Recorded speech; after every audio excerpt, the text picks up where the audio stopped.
Welcome to the Prep Athletics Podcast. This is Cory Heitz.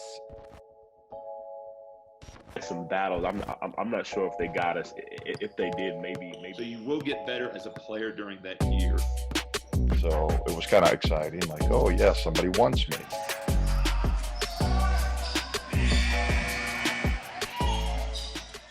But let me ask you this. Previous podcast, we've had other New England prep school coaches frustrated because they've been doing this so long, like your Whit Legers, like your Jerry Quinns, who have placed kids in the past and who are going to be doing this for the foreseeable future. And they have a track record, just like you do.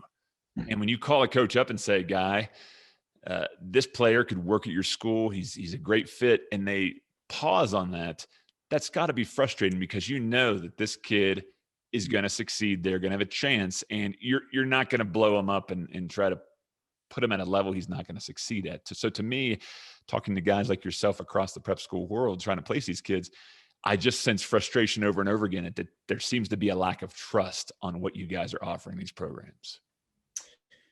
Yeah, I understand that. I would say we've been pretty fortunate in that regard where, our kids have landed in some really good places coming out of their year at Exeter. And they're, again, looking more broadly at what the experience they wanted has helped. They're all going to really high, selective academic situations that they wanted from the get-go. So that's helped a lot. That's first and foremost, I think that's what's driving the process.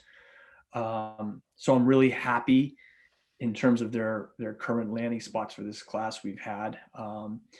But at the end, I will say that going through this as long as I have here, this is my 19th year in totality at Exeter, and had several years at the IB coaching level.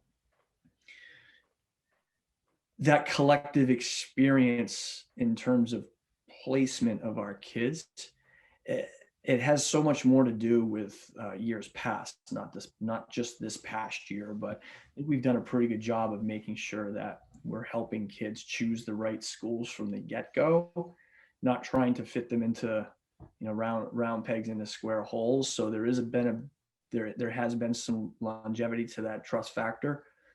As you mentioned, some of those other coaches. So at the end of the day, I do think those coaches are going to continue to shop at the places they've had good luck, where they felt that I know a kid coming out of program X, Y, or Z is going to give me this. They're going to be academically well prepared. They're going to be, socially, they've already had, a number of years away from home. So that transition component is not something we have to worry about. They've played at a high level. That's a big part right now is a lot of kids are sending me film. They look pretty good, but they're not playing against very much. So those kids now get put in the back burner because coaches just don't have the right evaluation tools. So I think being consistent as a coach at this level in our messaging to college coaches and doing a good job with them while they're here and not overselling and